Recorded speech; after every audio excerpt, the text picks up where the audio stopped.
Сегодня я расскажу, как рождается женщина. Без иллюзий. Через точки боли. Через силу. Через возвращение к себе. Нас не учили быть собой.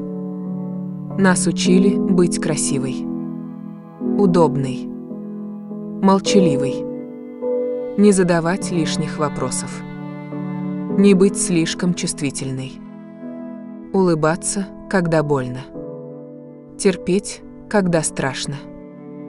Нам рассказывали про любовь, но не говорили про тьму между девочкой и женщиной. Нас называли женственными, когда мы нравились. А когда мы были настоящими, нас боялись. Женский путь не гладкий. Он как лес, где есть болото, страх и где иногда ты забываешь, кто ты есть. Но именно этот путь делает тебя живой. Первая точка – пробуждение. Этап младенца. Это похоже на сон. Когда ты вроде проснулась, но все еще спишь. Ты в девичьем теле, но внутри все зыбко.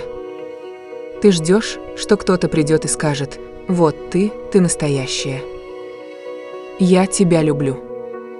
Пошли со мной». Ты учишься нравиться. Ты милая. Ты мечтаешь быть особенной, такой, чтобы за нее боролись, чтобы ей все дарили просто за то, что она есть. Ты боишься быть обычной. Ты не знаешь, кто ты без взгляда влюбленного мужчины. Ты влюбляешься. Глубоко, быстро, абсолютно. Но не в человека, в то, как он смотрит на тебя. Ты растворяешься, ждешь сообщений, строишь сценарии. А когда он исчезает, внутри пусто, как будто тебя самой не осталось. Ты лежишь на кровати. Глядишь в потолок. Пусто. И, может быть, ты впервые слышишь тишину в себе. А может, просто учишься делать вид, что все хорошо.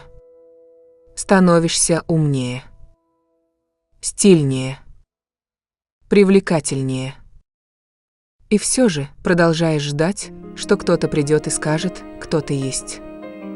Вот она, иллюзия. Та, что не отпускает. Это состояние Юнг сравнивал с нерожденностью. Внутренний голос спит. Ты живешь через отражение. Первая боль не делает тебя взрослой. Она дает приглашение. Только приглашение. А вот принять его решаешь ты. Или даже не слышишь подсказку. Многие из нас не слышат. Многие так и остаются в стадии вечной надежды, внутренней куклы, что ждет и активно ищет внимания. Если ты узнаешь себя, это уже начало. Путь начинается не с боли, а с момента, когда ты признаешь, что живешь чужим взглядом, и выбираешь больше не прятаться. Вторая точка – желание. Этап красавицы. После пробуждения приходит жар. Хочется чувствовать. Быть желанной. Хочется знать, что ты женщина. Ты впервые смотришь на себя в зеркало и смотришь иначе. Ты ищешь взгляд. Не просто взгляд, восхищение. Ты впервые осознаешь тело. И в то же время начинаешь от него зависеть. Сексуальность просыпается. Но вместо силы приносит тревогу. Ты хочешь, чтобы тебя заметили. Ты хочешь, чтобы захотели. Ты веришь, что это и есть любовь. Ты думаешь, если я красива, значит, меня будут любить. Если я желанна, значит, я важна. Ты начинаешь примерять на себя маски. Ты учишься вести себя правильно. Ты становишься актрисой. Ты не знаешь, как быть собой. Ты знаешь только, как быть нужной. Это вторая иллюзия. Мужчина любит только красивую и только за тело. Ты смотришь на других. Сравниваешь. Ты конкурируешь. Ты боишься быть обычной. И в какой-то момент ты перестаешь слышать себя. Ты слышишь только оценки. Только внешние реакции. Многие из нас застревают на этом этапе. И продолжают жить как отражение. Каждое утро – макияж вместо дыхания. Каждая встреча – как кастинг. Актерская проба.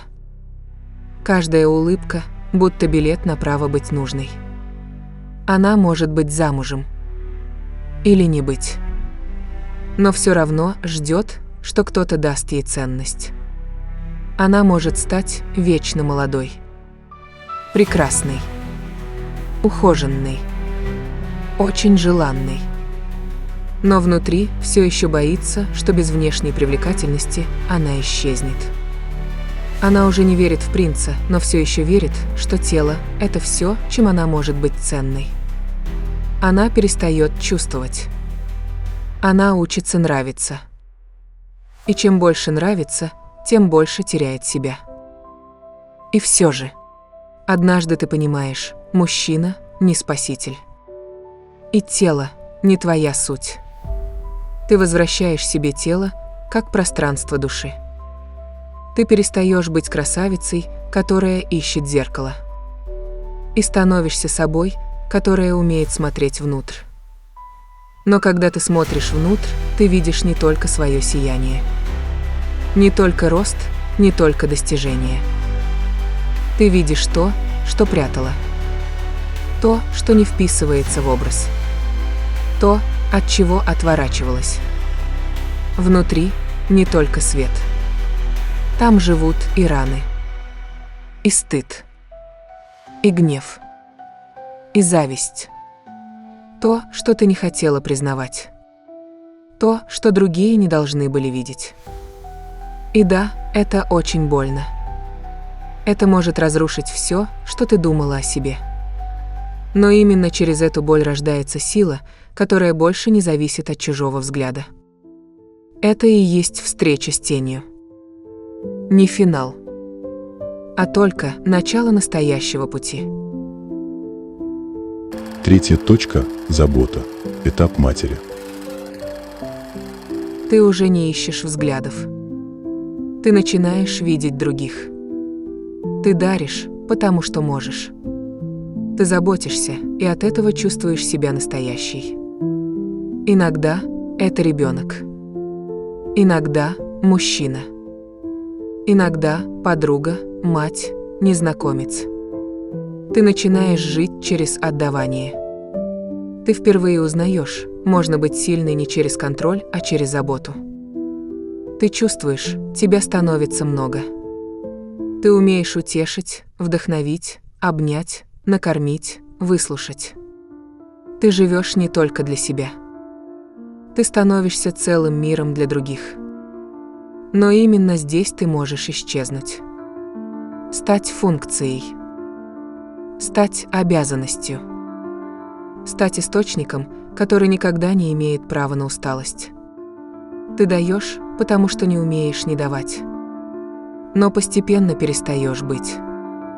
Ты становишься всем, и в этом теряешь себя. Ты гасишь свою боль, чтобы никто ее не увидел. Ты растворяешься в чужом, чтобы не слышать, как пусто внутри. И в какой-то момент ты видишь, ты злишься. Ты устала. Ты хочешь, чтобы тебя обняли, а не только брали. Ты злишься на ребенка. На мужчину. На себя. Ты коришь себя за раздражение, но оно растет. Ты понимаешь, это не слабость. Это твоя тень говорит: «Я здесь».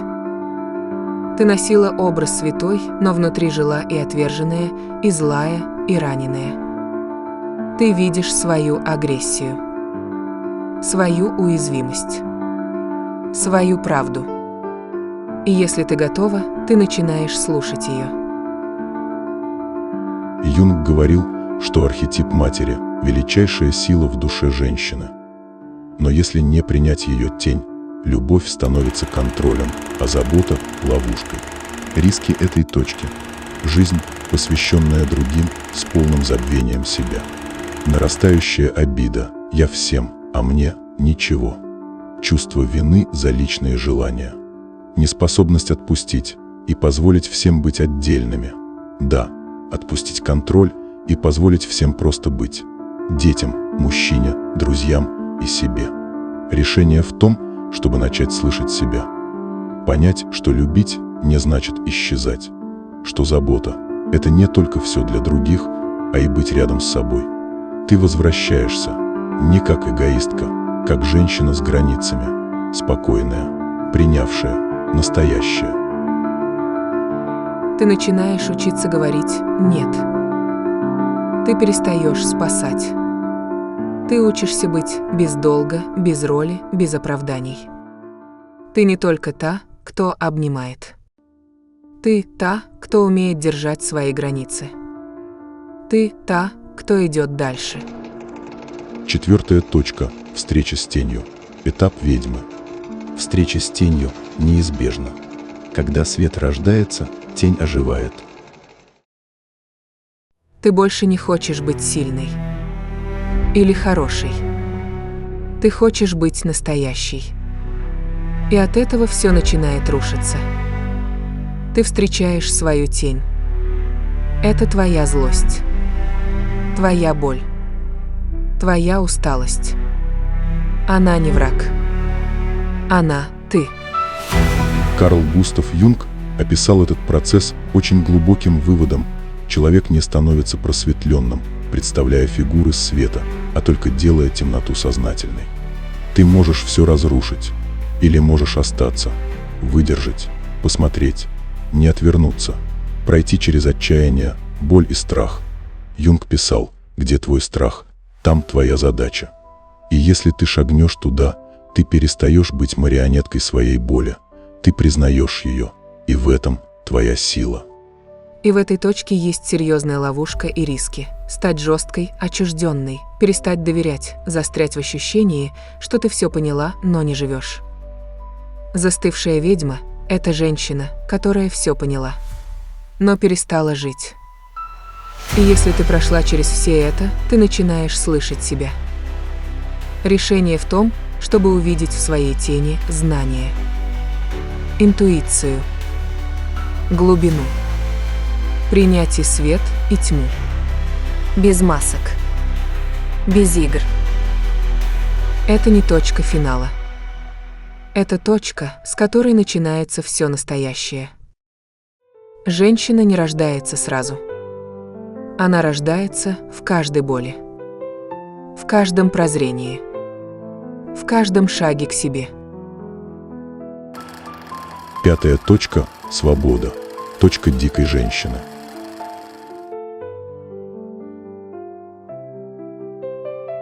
Ты прожила столько иллюзий, что мир должен подтвердить твою ценность, что женщины нужны, пока их хотят, что кто-то может тебя завершить, что если ты дашь все, тебя будут любить.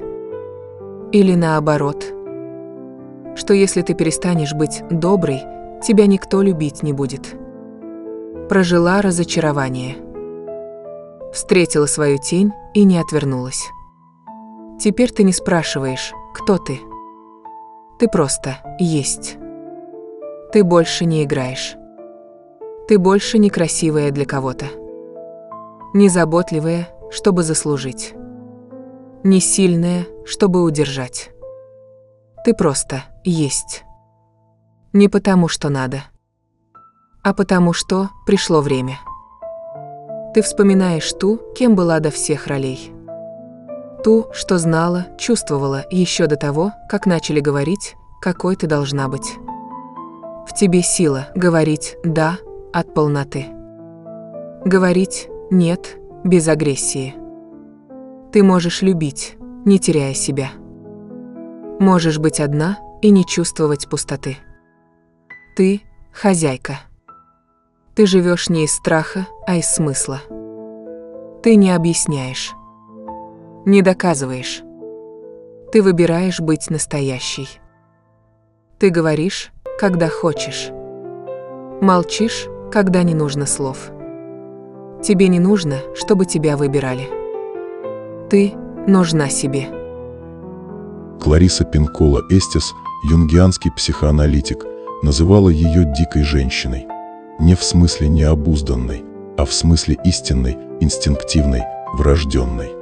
Это та часть женщины, которая не была одомашнена, которая помнит, как чувствовать, как ждать и не торопиться, как выживать, как быть собой, даже если все вокруг требуют другого. Она, как волчица, пытливая, выносливая, интуитивная, дикая, но добрая.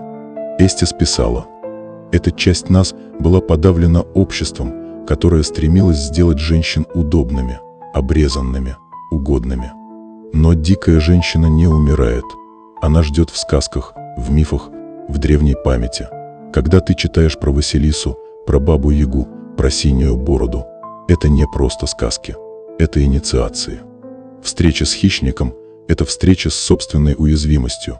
Встреча с госпожой смертью – это встреча с границами и зрелостью.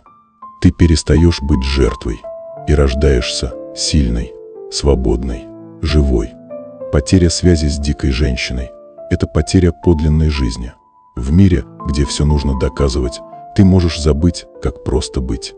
В мире, где одиночество – это приравнивается к провалу, женщина с внутренней силой кажется слишком опасной. Хочешь честно? Быть одной страшно. Особенно с возрастом. Особенно в культуре, где счастье равно семья.